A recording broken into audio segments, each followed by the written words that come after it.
Yeah, okay, it's good. It's good. How long have we known each other? No. How long? Probably 13 years. Boy, yeah, I suppose. From 2007, 14. Okay, wow. Well, yeah, we met on a job site. Yes. Yeah, and we worked together for a long time. It was great. And one of my favorite things was lunch, because we'd spend time just visiting and telling stories, and you taught me a lot, and I'm just really thankful for you. We did have a stretch where we went to Dairy Queen every day for a year. Oh, yeah. Yeah. And for $5 you got dinner and ice cream. Yeah, and we did the math once, and we ate like 13 gallons of ice cream each that year. You can't tell. Yeah. Well, Ice cream helps always. yeah, right, yeah. Well, I was managing and you were working, so that's why you look better than me after all that. Oh, dear. So where were you born? Tell us about where you came from. What? Okay. First, I want to start from that. Thank you for inviting me here, and special thanks for older generation, because I born back at Soviet Union. We have no more this country on a world map. Is anybody see the world map country of Soviet Union? No. But I know older generation here in America, they pray a lot about freedom for Soviet Union Christian. And I'm here, it's an answer for your prayer. 23 years ago, God helped me to move to USA. And about Soviet Union, no more this country just because when is after 1917 revolution, Communist Party lead the country. They said, we will build a light kingdom without God. But to build that kingdom, first thing, we have to take all roots from believers and all roots from religion, because religion is a narcotic for nation. And after that, thousands and thousands Orthodox priests, pastors, preachers, and just active Christian go to prison. A lot of died. A lot of doesn't come back to family after prison because a lot of people died. Second thing, they said, we will build this kingdom, and this kingdom will not be have rich people or poor people. Everybody will be have a same. And after that, I can tell you, thousands and thousands farmers and people who work hard, they died just because they was rich and they was like because of them a lot of poor people. It's a Communist Party ideology. They figured that the reason that people were poor because the rich people picked on them. Because rich people rob them. Yeah. It's what they said. Was your grandpa a rich man? My grandpa, in 1937, it's my mom's father, he was Jewish man, and communist doesn't like Jewish people. And one day, KGB took him from the job site, and till this day, we don't know where is him. Millions of people missing same way.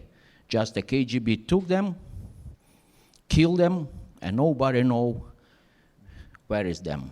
Because when we move to US, we have to give all documents about parents and grandparents. And we send a note to Moscow, Kiev, a lot of offices, and each office sent us note back, and they said, he's missing.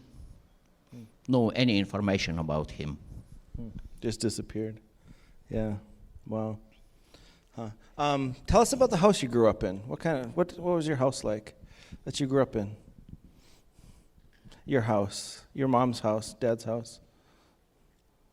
Did you grow up in the country? I just thinking. Oh, okay. Trying to remember. First thing, I born in unchristian family. And when I was 10 years old, my mom received the Jesus. But all around people, no one Christian people, no one believers. And my mom going through very, very hard time. Especially my father, he was part of government. And 1-2 times a month after they have sometime meetings, and after meetings, they came to our house, and we have some machine at home. Machine produce homemade vodka. Sometime I operate that machine too. And it's about 6 people, because we used to live in small town, and everybody came after meeting, they drinking vodka, sometime 2-3 days, and sleeping, everything. And when my mom received the Jesus, next time they came, and my mom said, sorry guys, I will not serve you. If you drinking vodka, I will not serve you. And my dad's friends said, hey, Ivan, what she said? You have to work with her. You have to discipline her. And my dad started to do that. I was witness. And I was crying because it's scary what they do with my mom. They beat her very hard. She was have a very long hair here, and they took for her here just working on the floor. But anyway, from first day my mom received the Jesus, she started praying about all family. And like Apostle Paul said to a guy who was security guy in jail, he said, if you believe to Jesus, you will save, and all your family will be saved. And I saw that. My mom passed away in 2018, but months before that, my oldest sister, she received the Jesus, and she was baptized in water. Really? And after that, my mom finished her work, she going home. Cool. How did your mom hear the gospel? How did she find out about Jesus? It's a very interesting story. If you're not tired to listen in a Russian story, because Russian people has a lot of stories, and all stories is very long.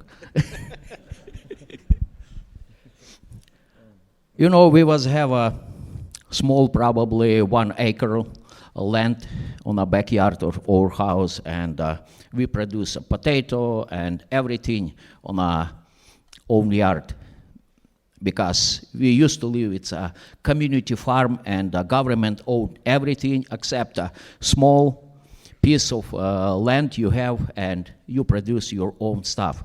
And me and my mom, we was work on a yard, and we have a potato, and we clean from all bad grass around. And that time, my mom see one old lady in our town. Everybody said about that lady, she is not normal. We don't know why she is not normal, but she was over 80 years old, and she taking care for her cow, and she reading something, and very loud, because her hearing probably not very good. And my mom said to me, hey, let's go, we'll see. What's she doing, that lady? She reading something very loud. And we come from back, and we look through her head, and she was have a very, very, very old book. It's a New Testament. Pages almost round, and you can't bend that page because it's breaking. It's like a dark brown color pages. And she was read place where his disciples ask Jesus, when is this happen? When is the time when you coming back? And she read in the place, we watching, and in one moment, some drop go into that page. And lady turned back, and she saw me and my mom, and she said to my mom, Paulina, what's happened? My mom, she can't say anything. She just stayed in and crying. And after that, she said to me, Vasily, can you work a little bit without me? And about 3-4 hours, they sitting on a grass and talking. And after that, my mom was totally different person. Wow, that's cool. And how did your dad came to Christ? Yes. That's a cool story. You know, like I said before, my mom started praying for family. And first thing, I was #1 student in my school. And I never see any better like a A+. It's my, how it's called? You're top of the class? It's Yeah. your best grade? Yeah. But after my mom received Jesus, teachers start calling me Baptist. And doesn't matter how good my answer, doesn't matter how I finish my work, I have a B, C, and they just push me down. I was so angry for my mom because I was have a dream, I was have a plans. I want to go to university, and I said to my mom, what have you done in my life? You break my life down. And every time I see she praying, I try to destroy anything, and I don't want to have her prayer. And sometimes she going to pray, she just lock the door, and I walking around house, I just knocking windows, and every time my dad came home, I say, hey, Dad, my mom's still praying. You have to do something. And my dad, we was in one team. We work against my mom. But God listen in prayer. If you guys praying about or your kids or anybody else, just believe God still listen in prayer. And probably a year later, yeah, God start working in our life, our family. First thing, God destroy everything. He destroyed my dad's career. My dad's lose a job. My dad not anymore in government. With government people, they are enemies. And my dad said, okay, we can't live here anymore. We have to move to other place. And manager of community farm, he said, no, you will be work here, because we are enemies now, and I will teach you how to live. And my dad said, no, we can move somewhere. But we didn't have a passports. It's Soviet Union. We didn't have a passports. We can't move anywhere. And if manager not sign up the papers, we can't have a passports. And my dad started sending notes to Moscow, to Kiev, to different newspapers, and managers start have a problem. Every month, somebody came from Moscow, somebody came from Kiev, and they start checking if everything right. And one day, it's like a Pharaoh said to Moses, hey, take your family and get out of here. I don't want to see you here. And March 20, 1971, we moved to Crimea. And in Crimea, my dad doesn't have any friends because in Crimea, people live from all Soviet Union, from all republics. And my dad stopped drinking vodka because before he was drinking a lot. Every day he was have a reason. But in Crimea, he didn't have these reasons. And a year later, my mom and dad, they visit place where we used to live, and they visit that old lady through whom my mom became the Jesus. And my dad, he was drinking vodka with her son, and probably after midnight, my mom and that lady praying in different room, he came and he said to that lady, you know, I will be Christian too. And she said, Ivan, you are so drunk. No, no, no, no, no. You know, Ivan, if I said, I do. And a couple months later, my mom said, you know, I saw when Dad going to sleep, he covering face with a Like a blanket? Or? yeah, with blanket, and he praying. And in July 1972, my dad said to Mom, can you call Christians to our house to make a service? Because it was underground church. We can't do a service like here. We didn't have a churches. And we just have a service in different houses. My mom said, yeah. And she called all church. It's about 200 people came to our house. It was Sunday, and Mom prepared a lot of food. And during the service, my dad just go up front and he said, I want to give my life for Jesus. Cool. Amazing. 2 months later, I see how my dad's life changing. I said, hey, looks like God is real. And 2 months later, it's September 1972, I was 15 years old boy. I received the Jesus. Cool. That's cool. Yeah. Talk to us about when you got baptized. Tell us a little bit about that. And tell us like what going to underground church was like. Tell us about going to church in the middle of the night and.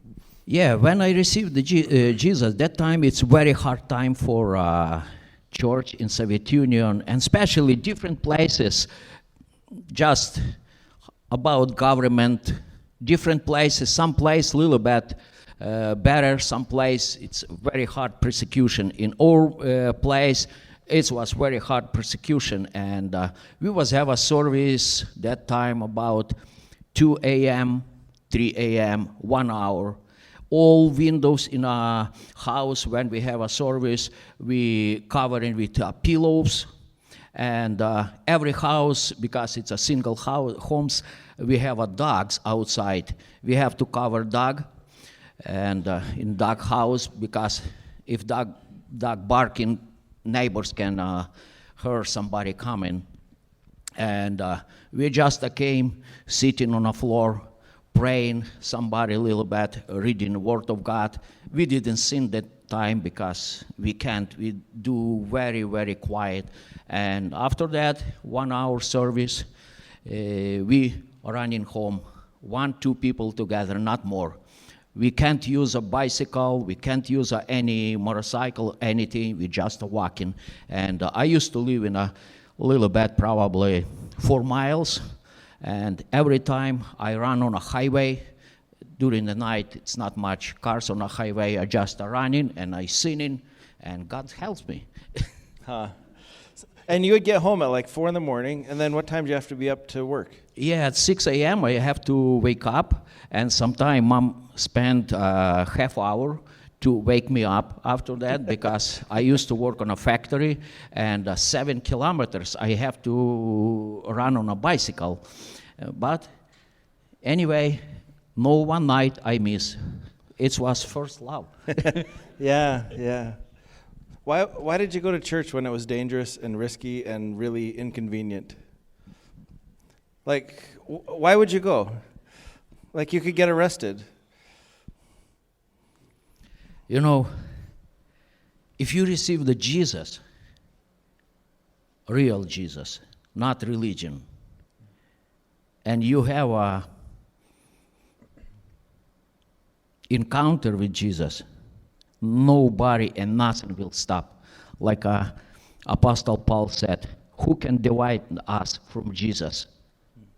Any persecution, any problem in our life, nothing. Just do it. That's cool. Tell us about being baptized. What your baptism service was like. You know, in Russian churches, and it's still now, a lot of churches going to this law,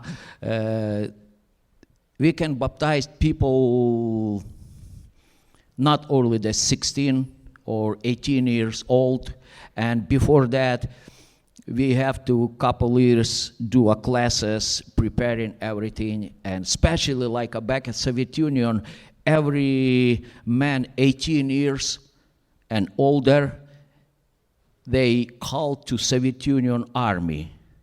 But before Army, pastors doesn't want to baptize the man because pastor said, you know, in the Army, you can deny Jesus, you can deny the God, and you can go away from God. We don't want to baptize you. But I received the Jesus, and I want to be baptized before I go to army. And I was 17 years old, in 1974, something happened, and our pastor, you know, he have a car accident, and he has a little bad problem with his left hand, but he have 2 cows, and he have to prepare a lot of grass for winter. How it's called? Hay. Hay, Yeah, yes. hay, yep. And I visit him, and he said, you know, in Crimea, May, June, we have a grass. After that, everything just white, no water, and we don't have a grass. We have just 2 months to prepare everything to winter. And he said, I can't do anything. I have 2 cows. I said, hey, I can help you. He looked into me, 17 years old boy living in city. How you can work with how this stuff?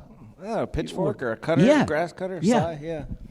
And I said, yeah, I know how to work. He said, okay.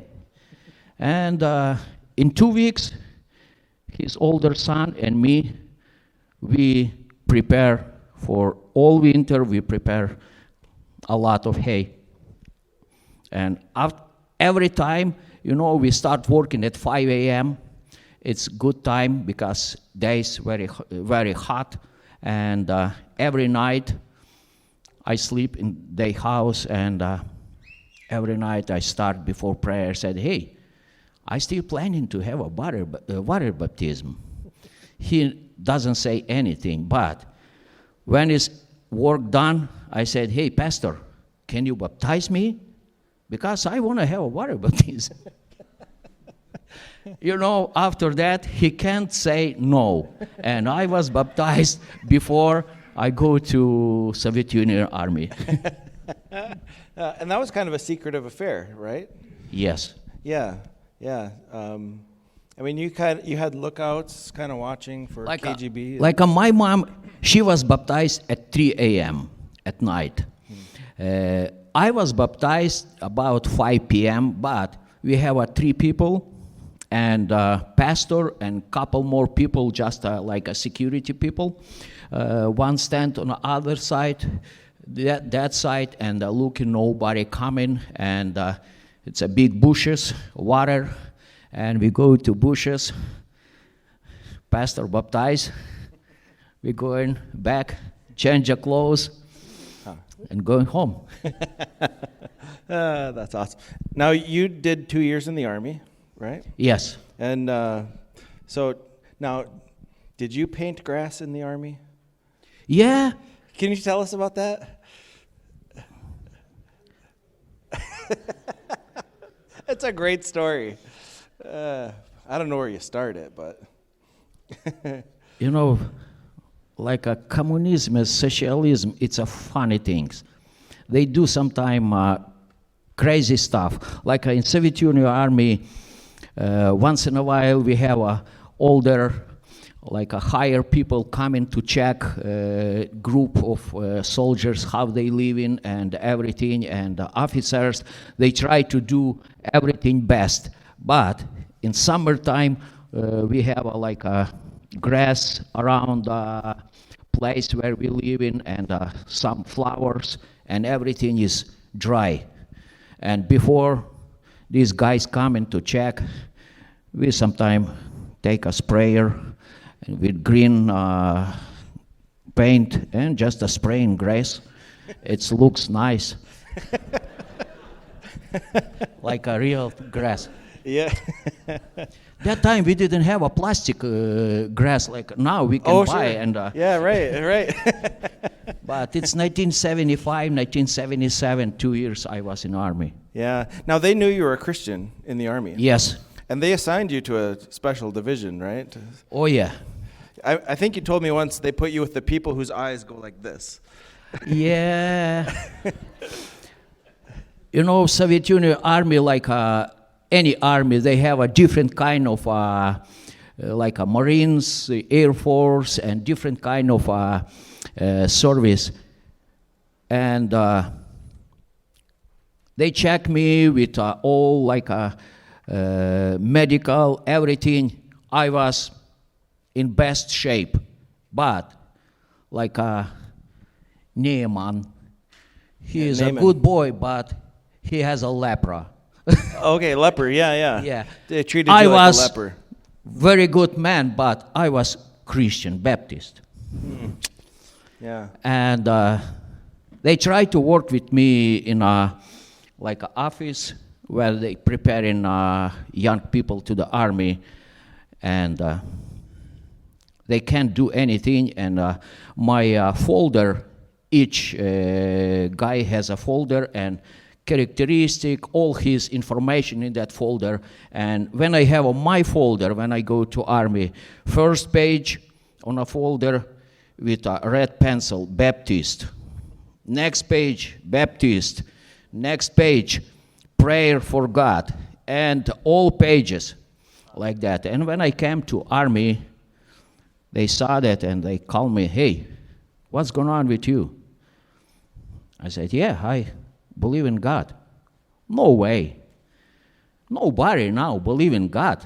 You're a young man, believe in God. I said, yes.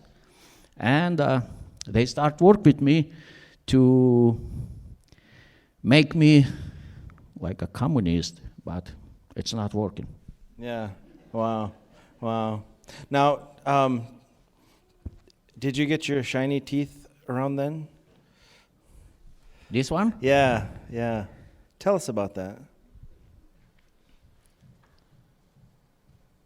You know, from probably second or third day I was in the army, they start work with me, and every day after breakfast, one officer came. It's his work to take me from breakfast, and he leading me to different offices. Sometimes officers talk to me, sometimes KGB, and hundred people want to talk to me, and everybody try to take God from my heart. And one day, do you want to have whole story? It's long? It's a good one. Okay. It's good. It's helpful. One day, he took me to one office. It's a big office, and about, I think it's 8, 10 officers in that room. And they start asking me questions, and each my answer, and they start more and more and more angry, because I was 18 years old, and they call me small puppy. Yeah, it was like that.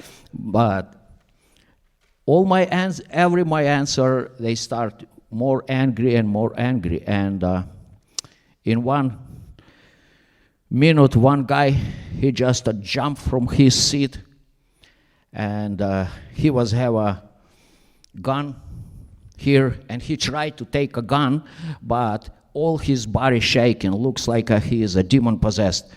But his body just shaking, and he can't take his gun, and he just yelling, "Hey, anybody, help me take this my gun. I want to kill this puppy right away." But thanks God, nobody helped him, and I still alive. But later, I was security guy in my place. Everybody going to like a school, because we was have a lot of teaching things in army, and only me, I standing like a security guy next to the door, and I heard somebody walking upstairs. It's concrete steps on the upper level, and 2 officers came. Each one has a gun machine, AK-47, and they have a list like that, and seal on the bottom, and they stand probably 10 feet from me, and one guy said, "Hey, Vasiliy, today we came and we want to give you last chance. From Moscow, we received this paper. It has a seal, and we give you last chance. If you deny the God, you will believe, and you can be a soldier, but if you want to still be with God, we will help you go to God. We will shot you."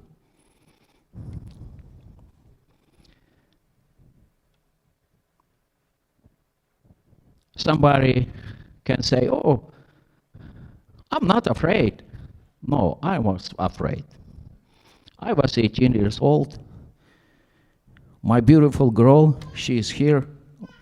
My wife, she waiting for me. I thinking about her. I thinking about parents. I thinking about Jesus. And in my heart, I just praying, "God, what can I do?"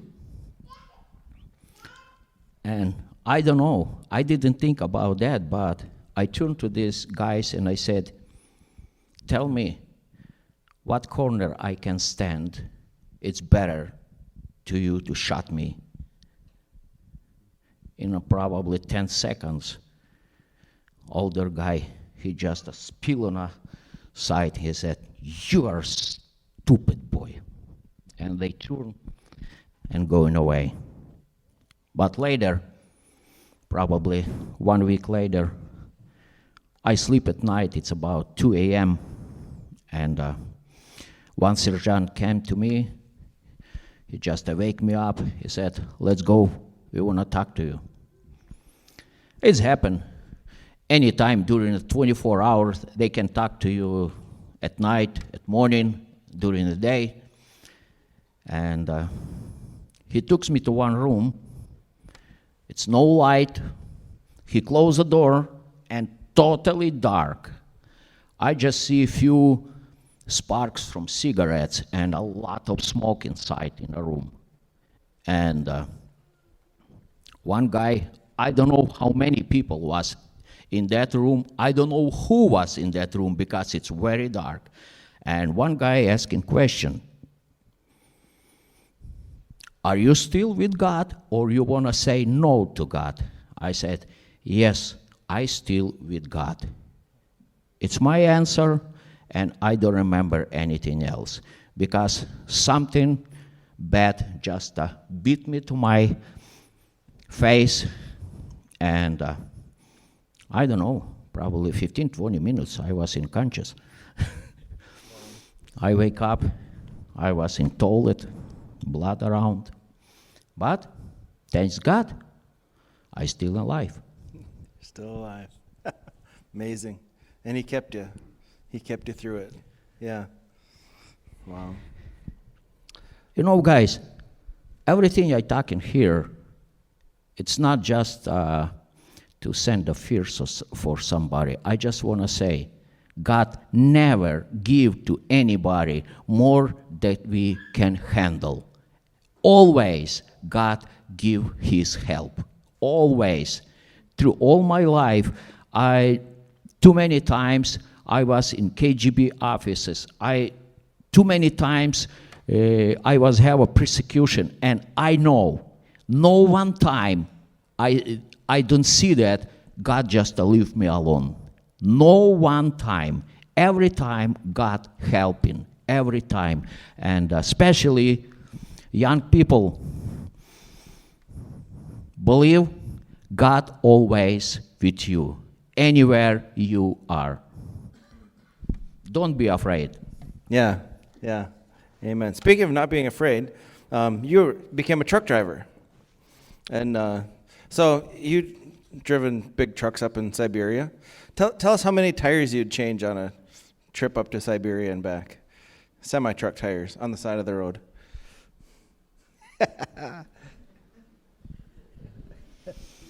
I mean, Russian trucks are great, right? No, I want to say one joke, but I don't want to say that.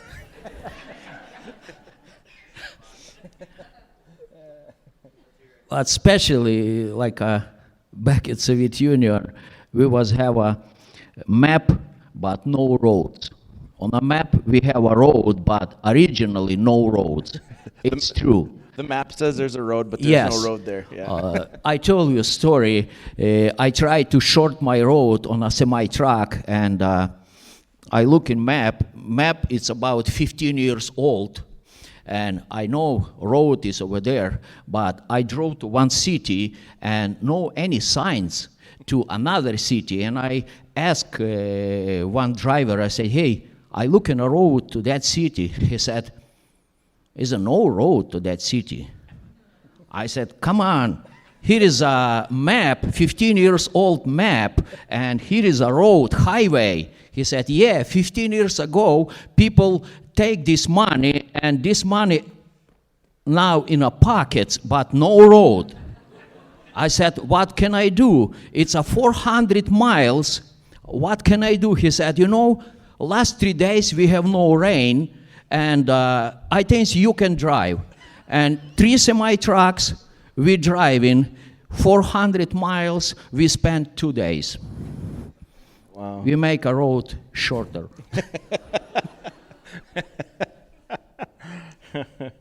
Oh, man. But tires, on my semi-truck, I was have 18 tires, and sometime 3-4 a day, I have to done. Yeah. Just because people using old wood with nails for wood stoves, and all ash, they just throw into the road to make a better road. Yeah. A lot better. Yeah. Oh, boy. Now, you're in Siberia. It's 50 below, no antifreeze, No. and no winter fuel. How do you do that? Every time I start my truck in my company, and 3 weeks, I never stop the engine because we didn't have antifreeze. We have only water, and if I stop engine, it's 50 below. It's very cold, and if I stop the engine for a few minutes, something can be happen. And engine always work, but one time my water pump start leaking, and it's very cold, but we never drove like a one semi-truck. We always drove 2-3 trucks because we have to help each other. And my friend, he said, okay, we have to do that. We stop on one place. I drain all my water to the floor, and take my water pump and sitting in his cabin and fixing water pump.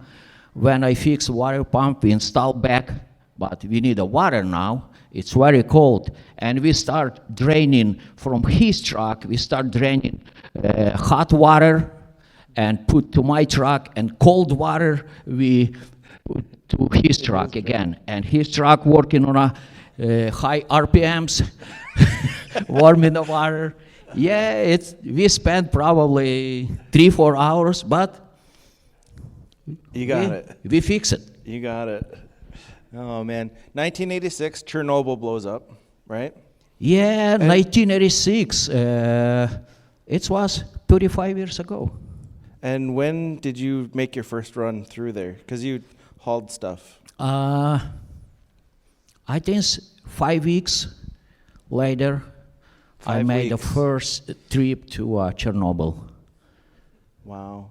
Yeah, in June 1986, in June I was first time in Chernobyl. Totally, I was 12 times over there. And of all the drivers who went through there, how many are still alive in your company?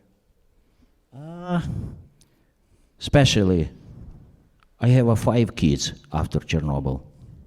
Yeah. That's amazing. But not It's many just survived, a right? testimony. Yeah.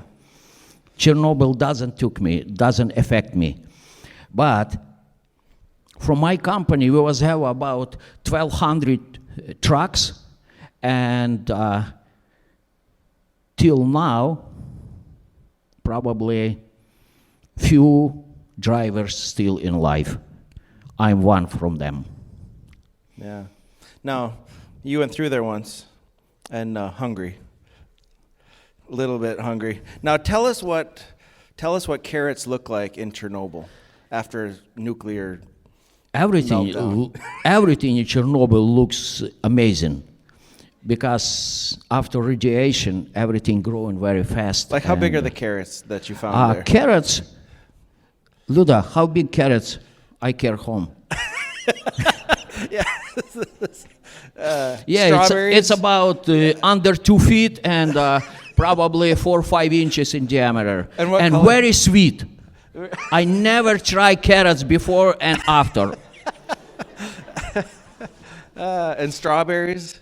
You had strawberries? Yes, strawberries. I came to Chernobyl. All around that city is a forest, beautiful forest, and a lot of wild berries in a forest. And I put my truck, and people unloading my truck, or crane unloading, and I go to forest, and I see very big wild strawberries. We don't have these strawberries in Crimea. And I just lift my hand and said, God, I want to have these strawberries. Please, bless these strawberries for me. And I eat, and I take some to home, to my kids, or blueberries. And people ask, hey, what are you doing? You can die. I said, no, guys. I pray before I take, I pray, and God bless them. Yeah, it works. I don't say we have to do that all the time, but, like you have some trouble, God helping you. Yeah.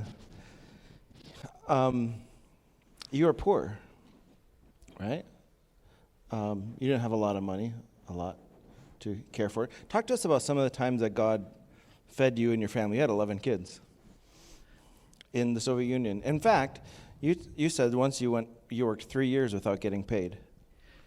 Yeah. When Soviet Union was standing normal, I was have enough money for take care for my kids, for my family. It's why I was semi-truck driver, because originally I'm carpenter. It's why I'm friends with Joe Reed, because he's a carpenter too. And but on a carpentry work per month, I can have back at Soviet Union 150, 180 rubles per month. But when I work on a semi-truck, my paycheck about 500-600 per month, and it's much better. But when the Soviet Union broke down and Crimea. It was part of Ukraine that time, and we lose everything. And 3 years, I was work 3 years, no one paycheck. And after 3 years, my manager called me and he said, "Hey, Vasiliy, you have to go to storage and pick up your paycheck." Ooh, I'm so happy. I go and they give me 10 kilograms of sugar. I think it's 1 gallon of oil and some flour and something else. That's it. It's a paycheck for 3 years. How did God feed you? You know, one time God feed Elijah. He find a bird, and we used to have a lot of birds in our life. People who we never know, and I think we will see that people in kingdom of heaven. I never saw that people, I never know that people, but God just pick up some people and they helping us. A lot of time, like a disciple said to Jesus, "Jesus, teach us to pray." And in God's prayer, we pray in daily bread give us for each day. That prayer, every morning, me and my wife, we praying because we have nothing in a home. We was have 11 kids and no any food. And we waking up at morning, we standing on our knee and we praying. God, in your prayer you said we have to pray, daily bread give us for this day. After we finish the prayer, we open a door and we have a big bucket with the bread. We don't know when it's coming from. We don't know, but I know God answering a prayer. Yeah, amazing. Huh. So you've been out here once before, and that was at the funeral of my daughter. I remember you here. And you lost a son. So you have 11, but there was a 12th. And would you talk to us about that a little bit? You know, every my child, it's a separate story. But in 1982, we have another boy, and after 5 months, he was sick and he passed away. Later, few years later, we know what's happened. It's not only our son died, but Soviet Union, they never said to people what they doing, but that time in our city, they tested some vaccine on newborn kids. And 95% kids who born in July, August 1982, 95% kids died. One of them is our son.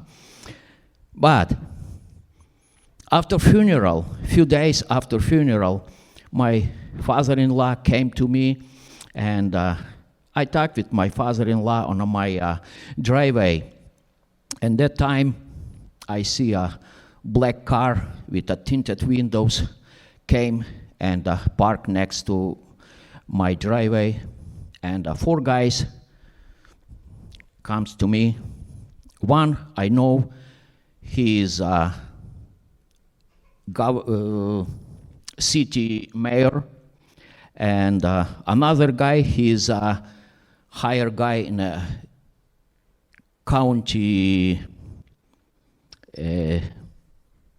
newspaper, and 2 KGB guys. And they start to talk to me, and they said, "We come to you to take more information about your son because you sacrifice your son to the God." I said, "But it's not true. My son, he was have a higher temperature. We call emergency. Doctor came. They take my son and my wife going with my son to hospital. And after 1 day, he passed away. Why you said it's not true?" But they said, "Yeah, but you're a Christian. You believe in God. And for that, this guy, he wanna put some stuff in a newspaper. You give your son, you sacrifice your son to God. I standing and thinking, if people read that in newspaper, they will kill me on a street. Or if they take me to the prison, in a prison, prisoners will kill me too. And that time, my father-in-law, on the back, he was 2 times in a jail just because he used to be a pastor. First time, he was in a jail 5 years. And reason, they never suit the people because they Christian. They suit the people for different things. First time, they took a small radio. Every house has that radio, and we call that radio liar, because all lies from that radio come into each house. They take this radio and show to people on a court day, and they said, this guy, he took all secret information and sent to America through this radio. People believe that. And he has 5 years in a prison. Second time, they said, this man, he is a pastor, and he sacrificed 6-month-old boy to the God. And police just standing stage like that, and police standing and holding people, because people tried to kill my father-in-law for that. And in this time, my father-in-law, he stand on a back, and I never see him like that before and after. And I start to understand when we reading about Apostle Paul, a lady walking follow him 1 week and speaking, oh, this is man of God, they speaking truth for us. And one day, his spirit just, and he turned and he stopped that lady. It's same thing happened with my father-in-law. He just jumped to the front, 2 fingers like that to main guy, and he said, hey, I want to tell you something. If you want to put this lie to newspaper, if you want to leave my grandkids orphanage, you want to kill him, he said, God will suit you. You will have a trouble with my God. And he starts speaking and walking. And these 4 guys just walk back to the car. And he's still speaking. And they just jump to the car, close the door, and left. Thanks God. My father-in-law, he saved my life. Yeah. Wow. That's cool. Let's see. There's other things I want to talk to you about, but I should kind of button it up. You raised 11 kids who are all following the Lord. Yes. Tell us, as parents, talk to us about that. Talk to us about raising kids who love the Lord in a godless society. Yeah, we have 6 daughters and 5 sons. God gave us 6 sons, 6 daughters, but about 1 son, I already told you, he passed away. He's with Jesus now. But now, all kids married, and they serving God, and most kids serving people in a church. My youngest son, it's very interesting story about him. If you have a time, I can tell you that story too. He's an associate pastor in my church, and know any secret how to raise kids with God. What I see in my life, like all people, I'm doing mistakes. Nobody prophet except God. He is a prophet, God, but we making mistakes. But God looking to our heart. Like in Bible, God said, I feed you with bread, and I test you when you have no food, because I want to see what's in your heart. And everything in our family, it's about what I got in my heart. From day I received the Jesus to this day, always in my heart, I searching more and more God. And it's everything I do, nothing else. Rest of them, God doing. He did it. He did it. That's cool. Talk to us about one more story, because I like this one. I like all your stories. You were a pastor in the Soviet Union. You did a lot of work on motorcycles. And you went to a place, I don't remember why you went there, but when you got there, there was a church in a home all set up, all ready to go. They were ready for you. They were waiting for you. They'd never met you. They were just praying and knew you were coming. Talk to us about that couple and how you wound up there. You know, God called me and my wife to that ministry. It's not from people, it's not from me, it's everything from God. And if you're doing God's work, if we co-workers with God, God doing his job through us, doesn't matter we are perfect or not very perfect. And me and my wife, we start over 10 churches back in Crimea. Some churches is bigger, some churches about 15, 20, 40 people in small towns, but we serving that people. We didn't have a car because it's very hard back at Soviet Union to have a car. It's very expensive, and especially gas very expensive. Now, in Russia, 1 liter of gas more expensive than our gallon of gas. And it's very hard. And I used to have just a 2-wheel motorcycle. It's not using much gas.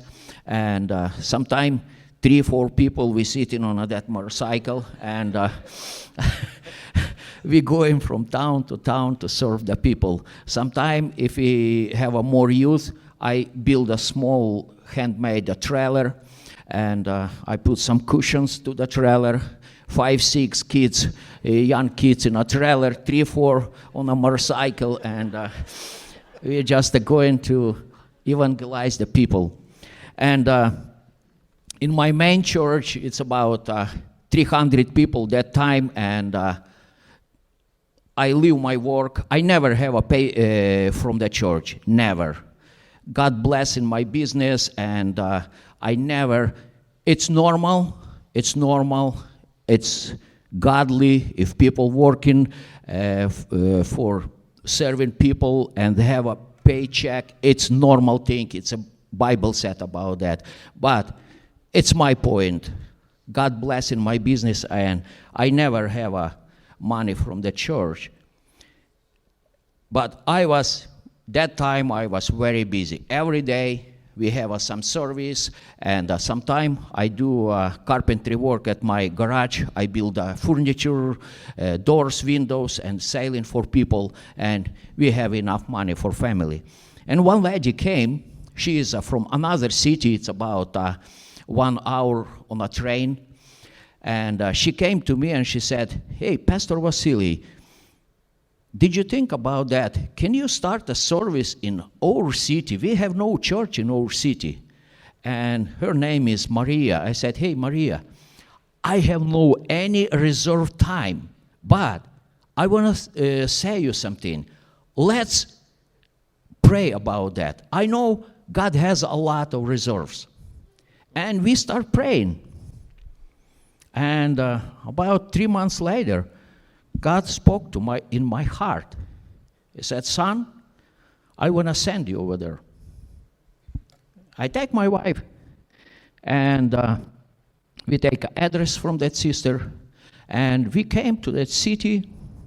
We find that house, and we meet older people. They over 80 years old, and man, he used to be a preacher, and KGB took him for 25 years to Siberia.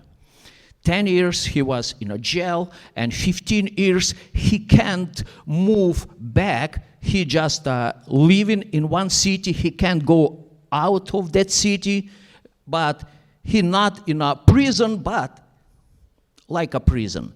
And too many times, it's about 40, 50, 60 below.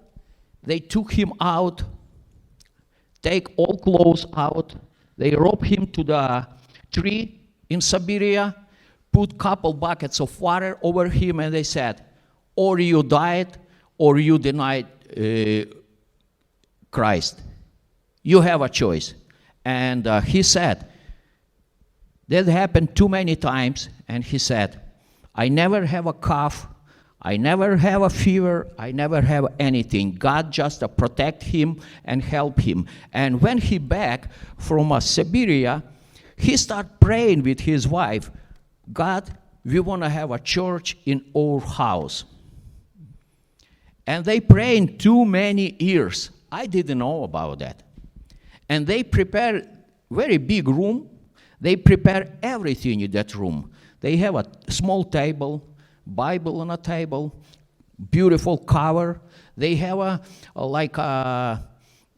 pictures, but they write scriptures on the walls.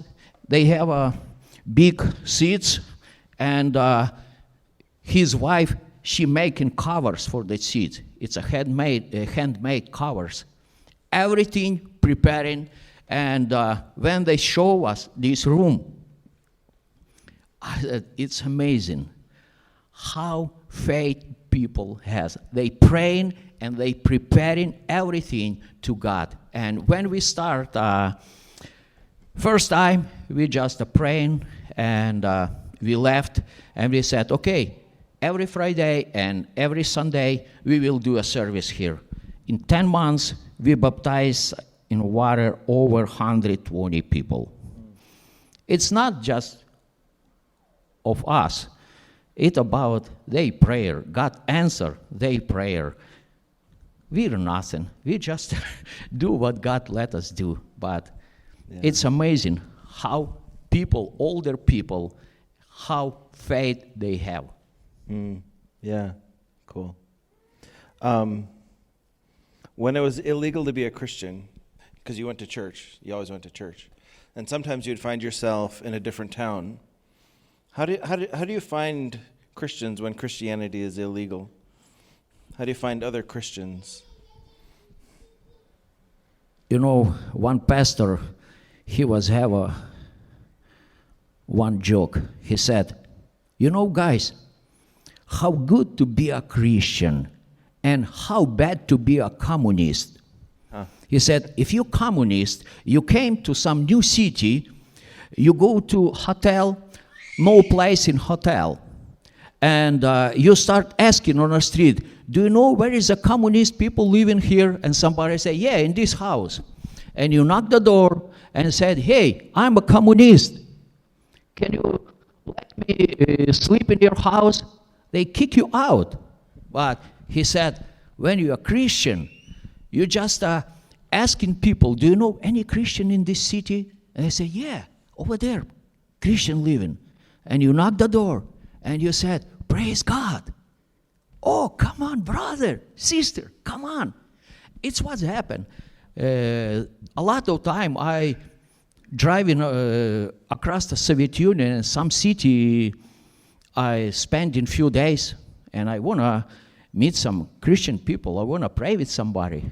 And I start asking people on the street, do you know any Christian people here? Oh, some Baptist living over there. You can find him. I don't know number of his house, but you can ask people over there on that street. And I asked a couple more people. Yeah. I knocked the door. I said, hey, is some Christian living here? Yes. Yes. Come in. And when I come, they said, okay, are you a Christian? Yes. Stand and pray. Before prayer, we're not talking to anything, because a lot of time KGB send the agent to find a Christian. And any house I came, we standing on a knee, we praying, and after that I said, okay, yeah, I see, you're a Christian. That's cool. All right, I should button it up. Talk to us about how you see the United States right now and our future. Does it look a lot like what you've seen before? You know, guys, I live in here 23 years. I don't know, but our country, I said our country because I'm citizen of this country, and I bless in my God every day, and I praise in my God for this country I live in, because my kids live in here, my grandkids born here, and I love this country. But for 23 years, this country changed a lot, and changed not to better way. And we're going to very hard time. Believe me, we're going to very hard time. And that persecution I used to have back at Soviet Union, when I look in here and looking back, that one was very nice camp for me. Because what's happened here, it's going to be much harder. Much harder. And we have to be ready to persecution. Just yesterday, I saw the video in Canada. It's our neighbor, Canada. Police arrested pastor like he's a terrorist. Probably you see that video. It's on Facebook and different platform. You can see that video. It's a Polish pastor. Yes, people watching that video and dividing for two.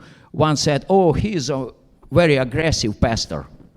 Somebody said, oh, he not do this right, not do this right. But what I want to say, we have to be ready. It's a reality. It's our reality. 23 years ago, I didn't see that, but now I see. We're going to that point, and pastors, Christianity will be persecuted. But like Apostle John said in 1 John 2:18, I think, this no fear in love. Because perfect love, I can say with my word, kicking out any fear. Perfect love is our God. If you have a more God, we have not just a one encounter with God in our life, but if we, like Jesus said, when you pray, close the door and speak with your God in secret, and your God will bless you in different ways. We have to do that, and we have to go every day closer and closer to God, because what we see now, a lot of people living in fear. Not here. In a town, people has more freedom, but I live in Minneapolis, St. Paul, and I see how much people living in fear. And a lot of Christian has a fear. It's not from God. And I know more darkness come to the world, more grace of God coming to the church. It's Bible said. And if we're ready, I know God and His Holy Spirit will move in very strong and very powerful in His church. I'm not saying about any denomination, because when persecution came to Soviet Union, persecution came to all denomination. Orthodox Church, Baptist Church, and the Lutheran Church, for all churches. And I just said, Jesus has His church, and His church will be in glory of God. Amen. Amen. Well, thank you, Vasiliy, for coming. We better stop there. I wanted to ask you about when you were a millionaire, because that's a great story too. But it's short story. Short story? Okay. It's a socialism. We now on the way to socialism. Probably I can be a millionaire soon, right? Yes. Okay. Yeah, Awesome. we on the same way now, and it's interesting. 2 times in one life to live in socialism. It's very interesting. But anyway, back over there, money lose any power, and 1 loaf of bread we paying 270,000 rubles. It's a 3 Cadillac Escalades. Who has a Cadillac Escalade? Nobody? But we paid for 1 loaf of bread, 270,000 rubles. For 1 million, I take 1 million and I have just 3 pounds of bread to my family. It's reality. You got paid in grocery bags full of money, didn't you, for a while? Yeah. That's awesome. Well, let me pray. Thank you for coming, and just stick around if you'd like to bug Vasiliy. And dear friend of mine, it's just been a treat. Thank you for coming up. I really appreciate it. So, all right.